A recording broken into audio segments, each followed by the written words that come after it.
Your engine is being destroyed right now, not by bad driving, not by missed oil changes, but by something you're doing exactly right.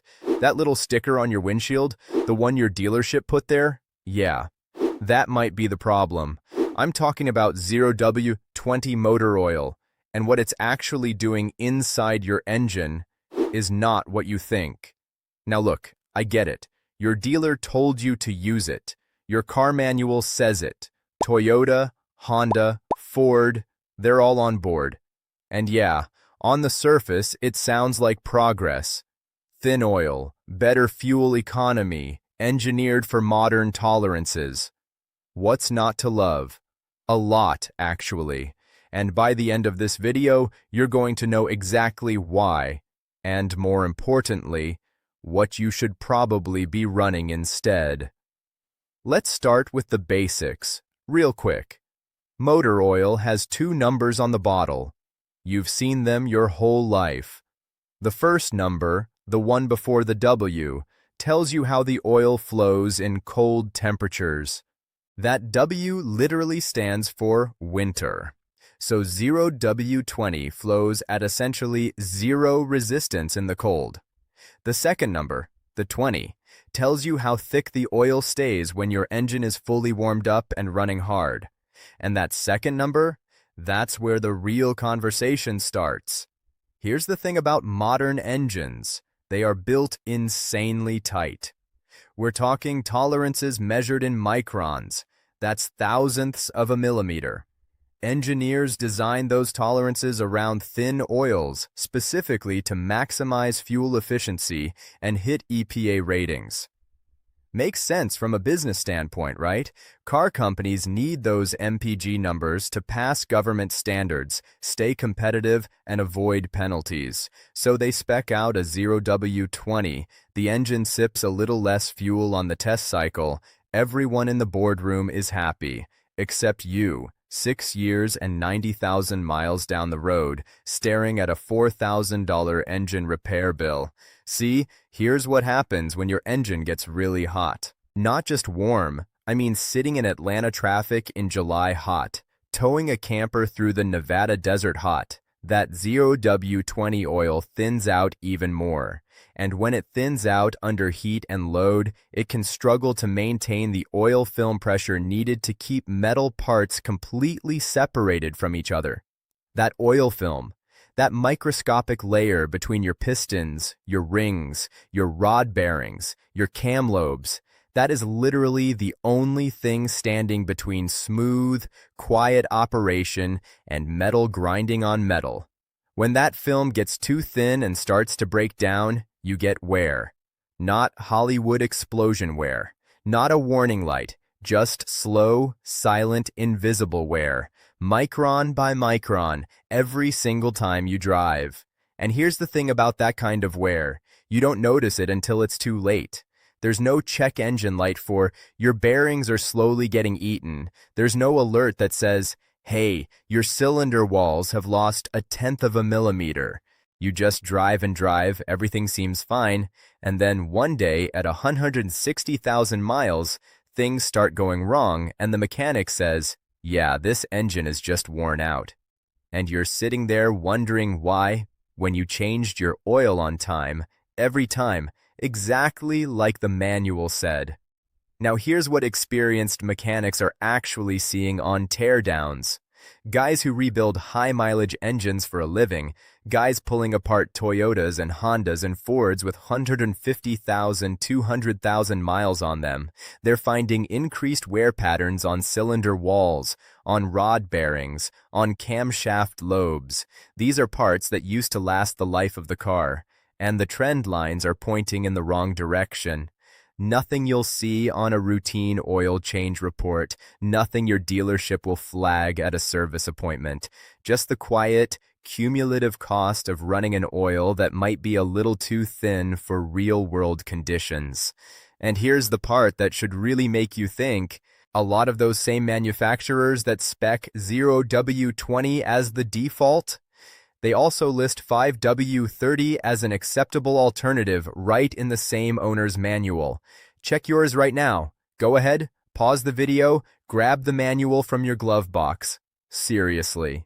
Many of them have a temperature chart that says something like, for sustained temperatures above 0°F, 5W30 is acceptable. That one sentence tells you everything. That tells you the engineers didn't bet the entire engine on 0W20. They built in a fallback. They knew. So why do they default to the thinner oil in the first place? One reason. Fuel economy numbers. A thinner oil creates slightly less internal drag, which gives slightly better MPG on a standardized EPA test cycle. We're talking maybe 1/10 of a mile per gallon, 1/10. That is the trade-off being made on your behalf, without you knowing, every single oil change. 1/10 of a mile per gallon in exchange for potentially years off the life of your engine. Now I want to be fair here, because this is not a black and white issue. There are real situations where 0W20 makes sense. If you live in Minnesota or upstate New York and you're dealing with -20-degree winters, that ultra-low cold flow rating is genuinely useful. Here's something most people don't realize. The majority of engine wear in your entire driving lifetime happens in the first 30 seconds of a cold start. That's when the oil is still sitting in the pan, thick and sluggish, and hasn't fully circulated to the top of the engine yet. An oil that flows faster in the cold genuinely protects you better in those critical startup moments. So I'm not here to tell you 0W20 is poison. I'm telling you it's a tool. And like any tool, it's right for some jobs and wrong for others. So what should you actually be running? For most everyday drivers in most of the country, people doing normal commutes, moderate weather, no towing, 5W30 full synthetic is the sweet spot. It flows fast enough in cold temperatures to protect you on startup, but it holds viscosity significantly better once your engine heats up. It gives you a thicker, more resilient oil film under load. And again, if your manufacturer lists it as acceptable, switching to it doesn't touch your warranty. If you've got a turbocharged engine, a truck that does any serious towing or hauling, or you live somewhere that stays hot most of the year, look seriously at 5W40. European car manufacturers, Porsche, BMW, Mercedes, Volkswagen, have been speccing 5W40 for decades, and those engines are known for extremely long service lives when properly maintained. That's not a coincidence. And one more thing, and this matters more than anything else I've said today, regardless of what weight you're running. If you're letting your oil go past its change interval, you are doing more damage than any viscosity debate could ever cause. Degraded, dirty oil at any weight is 100 times worse than fresh 0W20. If a quick lube place has you on 10,000-mile intervals with conventional oil, get off that schedule immediately. For conventional oil, 5,000 to 7,500 miles. For full synthetic, 7,500 to 10,000 miles max in normal driving conditions. That is the real game. Fresh oil in the right weight, that's it. Here's where I've landed personally after going deep on this topic for a long time. I run 5W30 full synthetic in my daily driver. My engine is quieter at idle. My oil pressure gauge sits where I want it. And I'm not lying awake wondering if that oil film is holding up under load on a hot highway.